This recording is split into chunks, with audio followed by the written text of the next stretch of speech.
night in a hostile area. Now to the disturbing news from Boca Raton, Florida. Another person has been exposed to anthrax, a co-worker of the 63-year-old man who died Friday of an extremely rare form of inhaled anthrax. NBC's Frederica Whitfield is covering that story for us from Florida tonight. Frederica? Good evening, Tom. Hundreds of people here in South Florida are worried about possible exposure to anthrax now that one person has died and another has tested positive. 40 FBI agents trained in handling hazardous materials are investigating whether anthrax bacteria found in 2 South Florida men could be the result of bioterrorism.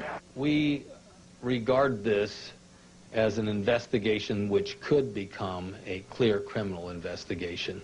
Today, outside the Palm Beach County Health Department, long lines fueled by the fear of possible anthrax exposure. I don't know that people are beginning to panic, but I certainly do think that we all have a right, considering the things that have been going on for the last 24 hours, to be told something. This after a second employee at the American Media Incorporated in Boca Raton, headquarters of tabloids like the National Enquirer and Star newspapers, tests positive for anthrax.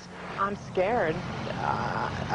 No one in America probably ever dreamed we'd be fighting anthrax, but since the bombing, I've been scared about, biochemical warfare. Last Friday, 63-year-old photo editor Bob Stevens died from a form of anthrax, the first anthrax exposure death in the U.S. in 25 years. Then over the weekend, another American media company employee, Ernie Blanco, in a hospital for chest pains, tests positive for an anthrax spore in his nose.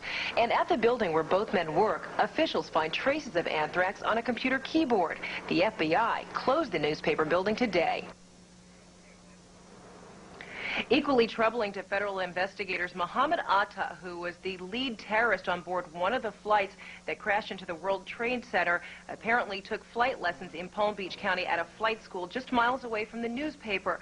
Atta also inquired about taking lessons by flying a crop duster, leading many federal investigators to believe that he may have been planning some sort of bioterrorist attack. Tom? Of course, this anthrax mystery is raising again the whole question of homeland security and safety.